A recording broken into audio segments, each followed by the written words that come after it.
स्वागत है भाई आप सभी का आज के इस एपिसोड में। और दोस्तों आज के एपिसोड की अगर मैं बात करूं तो आज हम जो एपिसोड देखने वाले हैं वो स्पेन की एक महिला का होने वाला है, जिसमें भाई उन्होंने अपनी इंडिया की जर्नी के बारे में बताया है। दरअसल क्या है ना, जब ये पहली बार इंडिया आई थी ना तो भाई इंडिया में इनको रातों की नींद नहीं आती थी, क्योंकि भैया इनको डर इतना बैठाया गया था कि इंडिया में ये होता है वो होता है। लेकिन दरअसल जब इंडिया में रहकर इन्होंने जाना तो आज भाई ये इंडिया में रहकर इंडिया की हो गई। तो चलिए इनकी थोड़ी सुनते हैं कहानी, कितना प्यार इनको इंडिया से मिला और क्या कहा इन्होंने इंडिया के बारे में, इस वीडियो में देखते हैं। तो चलिए चलते हैं वीडियो की तरफ। हो सके तो सब्सक्राइब लाइक करना। मैंने कभी भारत आने के बारे में नहीं सोचा था। मैं अपने दोस्तों के साथ एक अपार्टमेंट में रहता था। उस समय मेरी उम्र 24 साल थी और उन्होंने मुझसे कहा कि क्या तुम 3 हफ्ते के लिए भारत घूमना चाहोगे। मुझे लगा कि ठीक है, मैंने इस बारे में कभी सोचा नहीं था, लेकिन चलो चलते हैं। मुझे नहीं पता था कि वह देश कैसा है। ठीक है। और फिर मेरे कई दोस्त और रिश्तेदार कह रहे थे कि सारा, तुम जानती हो हम कहाँ जा रहे हैं। भारत कोई आसान देश नहीं है। यहाँ बहुत भ्रष्टाचार है, बहुत ज्यादा यौन उत्पीड़न है, बलात्कार भी होते हैं। तो मैं डर रही थी और फिर मुझे याद है कि भारत आने से 1 हफ्ते पहले मैं बहुत डरी हुई थी, सहमी हुई थी। मुझे रात में बुरे सपने आते थे, मैं ठीक से सो नहीं पाती थी। तो फिर जब मैं यात्रा पर गई तो मैं ऐसी ही थी। लेकिन जब मैं वहां पहुंची तो मेरा मतलब है कि देश इतना अलग था, इतना अलग कि मुझे कोई उम्मीद नहीं थी।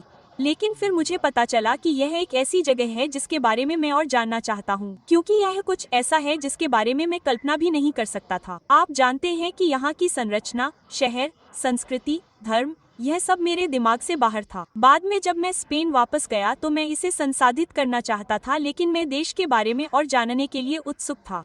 इसलिए मैंने यह अपेक्षा नहीं की कि मैं यहाँ आकर काम करना चाहता हूँ और एक परिवार बनाना चाहता हूँ जो कि वर्षों तक चलता रहा। लेकिन मुझे और जानने की भूख थी और मैं देश के लिए कुछ करना चाहता था, क्योंकि कुछ ऐसे क्षेत्र हैं जिनमें आप भी मदद कर सकते हैं, है ना। मैं सोच रहा था कि मैं यहाँ आऊंगा और मैं स्वयंसेवक बनना चाहता हूँ और मैं किसी तरह से मदद करना चाहता हूँ। जब मैं दूसरी बार आया तो मैं एक पर्यटक के रूप में था। साथ ही मुझे एहसास हुआ कि आप यहाँ एक स्वयंसेवक के रूप में आते हैं, लेकिन तब आप किसी की मदद नहीं कर रहे हैं, आप अपनी मदद कर रहे हैं। उस देश को समझने के लिए, उस संस्कृति को समझने के लिए, दुनिया में क्या हो रहा है यह समझने के लिए। क्योंकि आप यहाँ आते हैं, आप कुछ काम करते हैं जो वे आपके साथ या आपके बिना कर सकते हैं, और फिर आप यहाँ से चले जाते हैं। यह जगह वही करती रहेगी जो वे करते आ रहे हैं। हाँ, लेकिन खुद में बदलाव, आपकी मानसिकता में बदलाव, तो यही मेरी सबसे बड़ी सीख थी। बदलाव क्या था आपके साथ सबसे बड़ा बदलाव? मेरे लिए यह इस बारे में था कि कैसे लोग बहुत ही सरल चीजों से खुश रहते हैं। तो कोई आपके घर आता है, वे आपके लिए घर खोल देंगे, वे आपको बहुत सहज महसूस कराएंगे, वे आपके लिए मर मिटेंगे। यूरोप में ऐसा नहीं हो रहा है। मेरा मतलब है कि अगर कोई घर आता है तो वे आपको पानी पिलाएंगे और बस। यहाँ हो सकता है कि उनके पास पैसे न हो, लेकिन अगर आप उनके घर जा रहे हैं तो वे सुनिश्चित करेंगे कि वे आपके लिए चिकन लाएं, जो उनके लिए बहुत महंगा है, लेकिन वे चाहते हैं कि आप सहज महसूस करें और आपको उनके घर में पाकर खुशी हो। यही उनके लिए मायने रखता है। और मुझे लगता है कि हम इन मूल्यों को खो रहे हैं। और यहाँ से मुझे जो एक और चीज बहुत पसंद है वह यह है कि यहाँ एक ऐसा समुदाय है जो बहुत मजबूत है और वे एक दूसरे की मदद करते हैं, और वहाँ यह ज्यादा मुश्किल है। मेरा मतलब है कि अगर यहाँ कोई है, उदाहरण के लिए अब मेरे परिवार के साथ, ठीक है, मेरा एक बच्चा है, मैं यहाँ कैफे में आ सकता हूँ, मैं अपने बच्चे को कैफे के किसी भी लड़के या लड़की के साथ छोड़ देता हूँ और वे बच्चे की देखभाल करने में खुश रहते हैं, वे कभी ना नहीं कहते। आप जानते हैं कि वहाँ ऐसा होता है कि ठीक है, 1 घंटा और बस। आप जानते हैं कि इस तरह की गर्मजोशी और समुदाय का मतलब है कि यह जीवन की सरल चीजें हैं, यह भावनाओं के बारे में अधिक है, यह एक दूसरे से जुड़ने के बारे में अधिक है, और वहाँ हम इसे मिस करने लगे हैं। इसलिए जब तक यह ठीक है, हो सकता है कि वे एक बहुत छोटे घर में सो सकते हैं जो आपकी कार के आकार का है, लेकिन वे खुश रहेंगे क्योंकि उनके पास वह जुड़ाव है, उनके पास वह परिवार बनाने की भावना है जो वहाँ है। जब तक आपके पास एक बड़ा घर नहीं है और आपके पास अपने बच्चे के लिए एक कमरा है और हर दिन आपका भोजन है, हो सकता है कि आपके पास यह सब भी हो, तो आप खुश नहीं हैं। एक छोटी सी चीज से हम उदास हो जाते हैं, और यहाँ एक छोटी सी चीज से जो आप देते हैं वे बहुत खुश हो जाते हैं। तो मैं यही कह सकता हूँ कि यही मेरी सबसे बड़ी सीख थी। हाँ, और मैं और अधिक अनुभव करना चाहता था और मैं अपना दिमाग बदलना चाहता था। तो फिर केवल इसके बारे में ही नहीं, मैंने यह भी सोचा कि ठीक है, मैं एक अच्छा शिक्षक हूँ, मैं यहाँ आ सकता हूँ, मैं न केवल बच्चों को बल्कि दूसरे शिक्षकों को भी पढ़ाने जा सकता हूँ। लेकिन फिर मेरी एक उम्मीद यहाँ आकर देश का अनुभव करना, देश को समझना और साथ ही समाज को कुछ वापस देना भी था। लेकिन फिर मुझे एहसास हुआ कि मैं एक दूसरे को सिखाने से कहीं ज्यादा सीख रहा हूँ। भारत आने वाले या यहाँ काम करने या व्यापार करने की इच्छा रखने वाले किसी व्यक्ति को आपकी क्या सलाह होगी, जैसे कि यूरोप से आने वाले पश्चिमी लोगों को? मुझे लगता है कि सबसे पहले उन्हें भारत आकर यहाँ का अनुभव करना चाहिए, क्योंकि यह कोई आसान देश नहीं है। मेरा मतलब है कि अब मैं सभी अच्छी बातों के बारे में बात कर रहा हूँ, लेकिन यहाँ ट्रैफिक बहुत ज्यादा है। तो हो सकता है कि आप 3 किलोमीटर की दूरी तय करने के लिए आधे घंटे, 1 घंटे या 2 घंटे तक ट्रैफिक में फंसे रहें। तो अगर मुझे यहाँ से अपने घर जाना है, अगर मैं सुबह 7 बजे जाता हूँ तो मुझे 10 मिनट लगते हैं। अगर मैं दोपहर 12 बजे जाता हूँ तो मुझे 1 घंटा लग सकता है।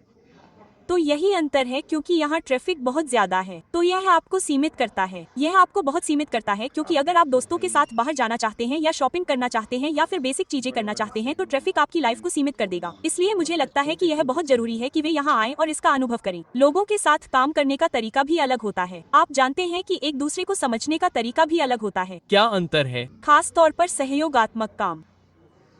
तो कई बार वे अच्छा सहयोग कर सकते हैं, लेकिन कई बार वे बहुत ही व्यक्तिगत हो सकते हैं।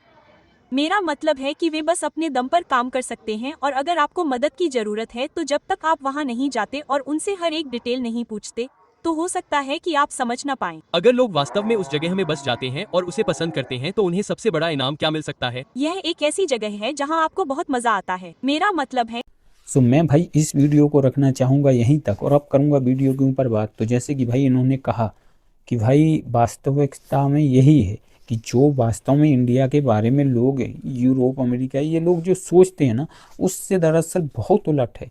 देखो, मैं ये नहीं कहता हूँ, और पहले थोड़ा तो था लेकिन इतना भी नहीं था यार, जितना नैरेटिव फैलाया जाता है। मतलब तुम इंडियंस को उनके रहने, खाने या पहनावे से जज करते हो, लेकिन उनके साथ दरअसल आप रुक कर देखो, फिर बात बोलो कि भाई इंडियंस हैं कैसे। ये ऐसे कि इन्होंने बोला कि भाई अगर आप उनके यहाँ जाते हैं तो उनके पास अगर जो चीज़ है भी नहीं ना, तो वो आपको उस चीज़ के लिए, खिलाने के लिए कुछ भी करेंगे। ये वास्तविकता है। हमारे घर जब मेहमान आता है ना, तो हमारे पास अगर किसी चीज़ के लिए इतनी व्यवस्था नहीं होती तो हम फिर भी भाई उस चीज़ को है ना कहीं से भी जुगाड़ करते हैं, लेकिन भाई मेहमानों का स्वागत अच्छे तरीके से करते हैं।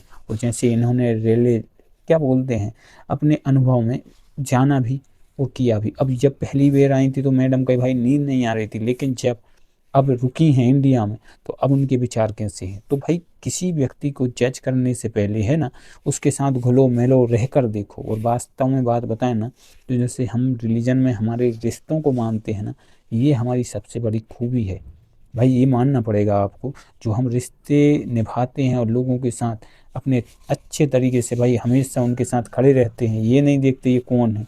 ये चीज़ दुनिया से हटती जा रही है, और ये हम इंडियंस को है ना खासकर कुछ अलग ही बनाती है, क्योंकि हमें तो रिलीजन भी यही सिखाता है। तो यार ये खूबी तो माननी पड़ेगी।